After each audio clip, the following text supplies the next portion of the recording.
What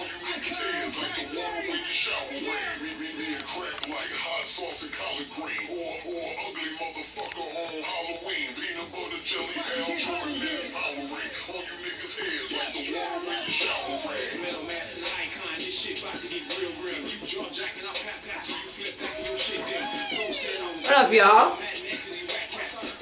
Welcome back. Next episode of Don't Do That. This time, we're on the episode of Wicked Wednesday on Don't Do That. Hey, boo.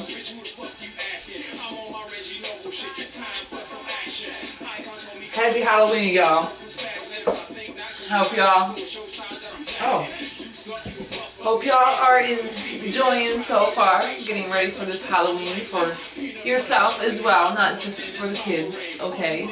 Alright? You're never too old to celebrate something like this. So here we are. Now, smoke of the day, I didn't bring the tube with me, but it's cereal milk. A little bit of guava. A little bit of guava live resin. And while 16 continues to stare y'all down, I'll tell you what we're talking about today. Here, thing. Hang out right here. Michigan woman sues PNC. Okay. And overnight workers will finally get some help with transportation. I mean, let's face it. Lansing, Michigan, or whatever, everybody else seems to be so far behind that they forget that people work 24 hours. People are open 24 hours. We have our plants and factories and all that other good jazz. Jesus, this thing sheds worse than a white girl. Ah. You ready, 16? Because you're going to need to go get a lighter. Yeah, I need to take this thing off too because it's hot.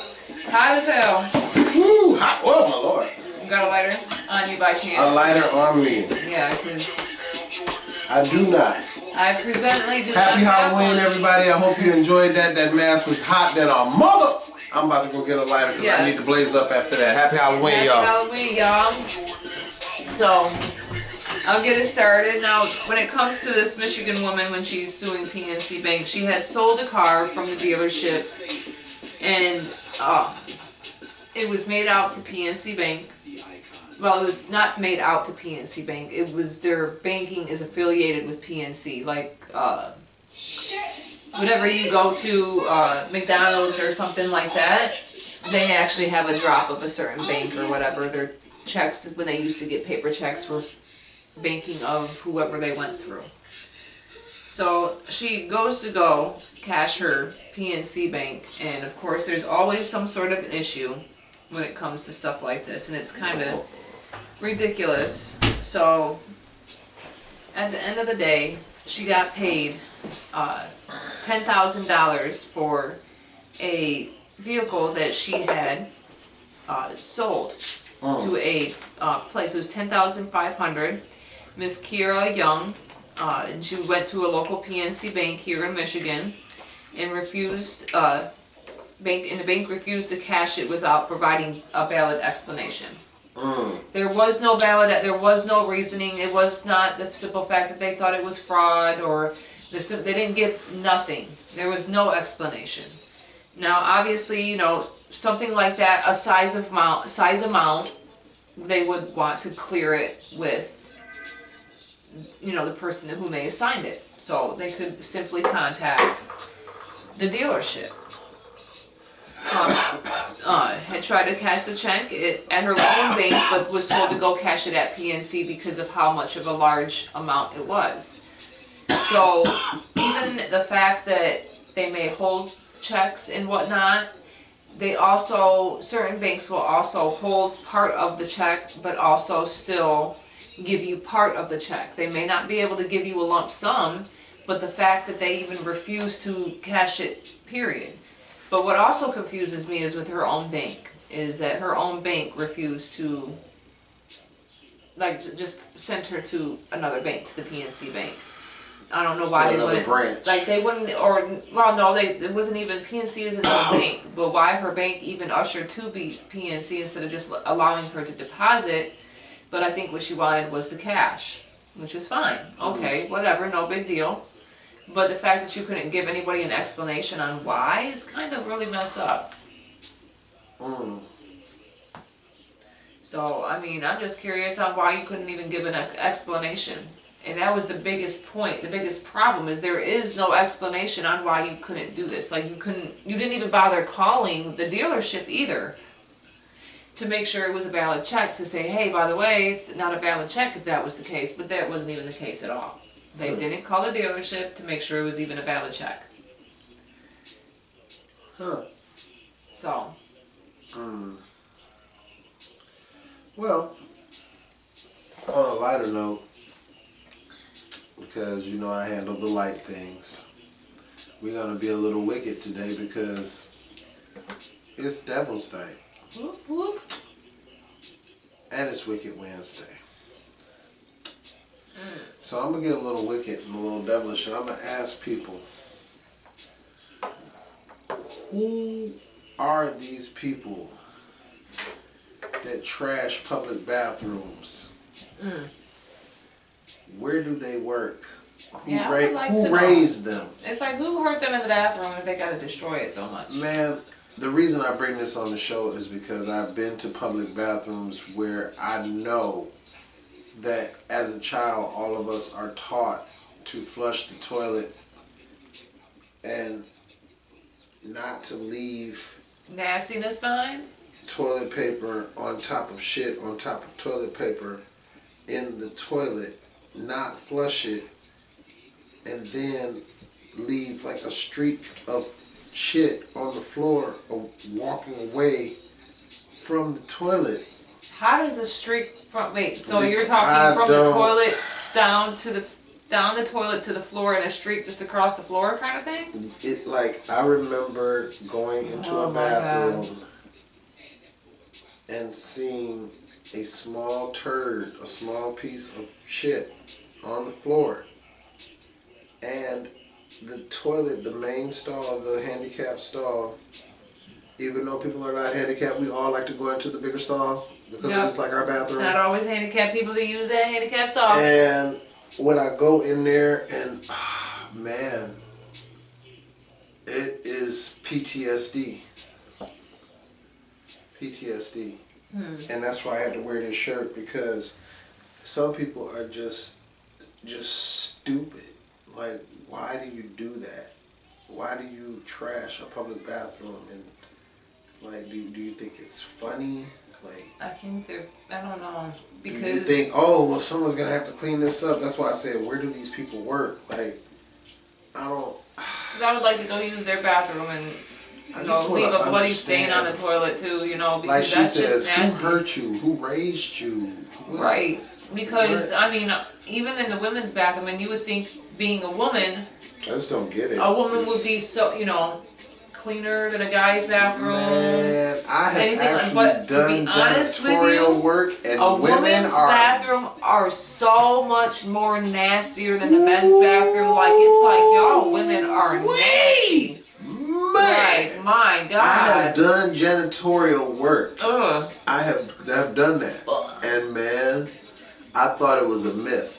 I've heard women say that, and I thought it was a myth that the women's bathroom could rival or be worse than a man's bathroom. And bruh, like, some of y'all women really should be ashamed of yourself. Really, because you guys are so nasty. Bro. Nasty. Like, I can't believe it. Like, bro. Just, it's ridiculous. It's dumbest. I don't understand. And now, I don't get it. And now to you, Pops. Man. Alright, guys. So our third shift workers, our people that work the third shift. You know, how are you gonna pull that off? Let's hear this. So CATA receives a grant to help overnight workers with transportation. Okay. Well, how they gonna do it though? I don't know. The grant is part of a department. Is part of something. The funds will be used to provide micro-transit services for third shift workers. Spec trans. Something, I want to say something like that. which is not, I personally feel is the necessity of this service emerges from the geographic dispersion of manufacturing and warehousing facilities.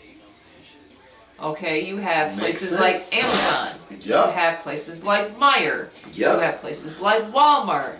For how long, we don't know.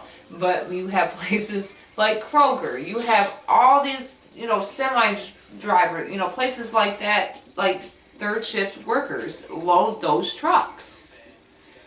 So, now, manufacturing jobs have been the backbone of the greater Lansing regional economy. Shout out to the blue-collar workers. But these facilities have increasingly moved to rural areas outside of the urban core on parcels of undeveloped land, which do not have sufficient access to CATA's existing fixed route system, now this kind of perturbs me as more I think about this. And the reason why it does is the fact that Mason is not too far from Lansing. No, it is not. Okay, they have one bus that goes out there. Alright, one bus. It runs twice a day, maybe 3 times a day.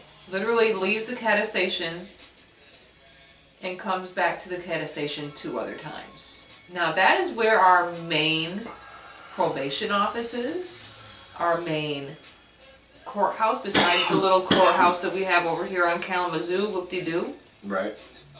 But the main real courthouse and jail and all that is out there in Mason.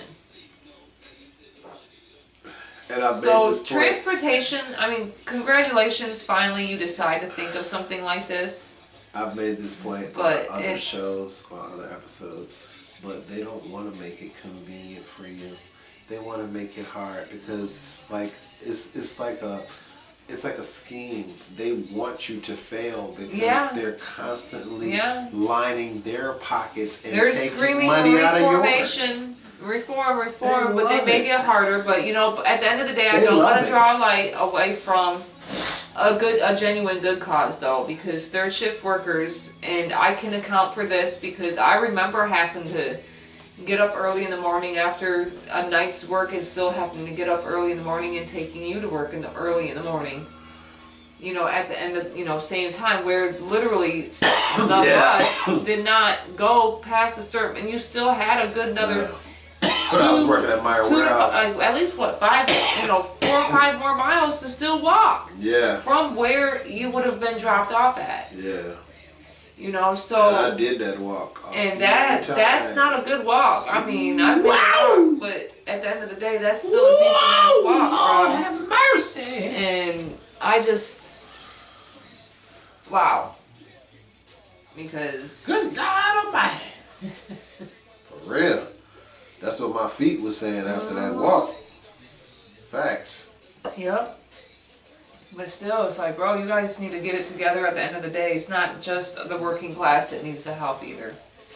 You scream reform, well, do it. Because sometimes even that too can be expensive. So hopefully they also make it not so expensive for those that do have to use the service overnight. Because I guarantee you they're going to have to find a way to be able to make that money back. So don't think it's not going to hit your pockets somehow. So, but it probably will still end up hitting like taxpayer pockets, which at the end of the day, I don't mind. It gets people to work. They're putting in on it as well. They're a taxpayer as well. So, alright, on to you. Alright, now for me, we just go. Because yours is the last one. Uh-oh, DJ, stop the beat. Had to stop the beat, but this time it's not because someone did anything wrong. Oh, we are stopping the beat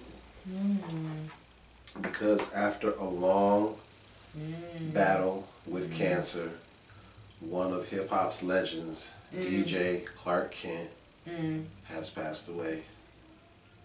And my segment on that, just in respect to hip-hop and all that he's done for hip-hop and being a name synonymous with hip-hop for as long as I can remember, I just want to go out a moment of silence for DJ Clark Kent.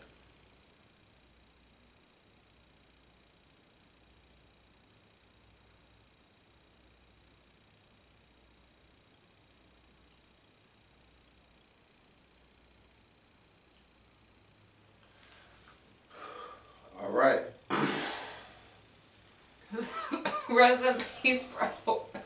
Rest in peace, DJ Clark Kent. And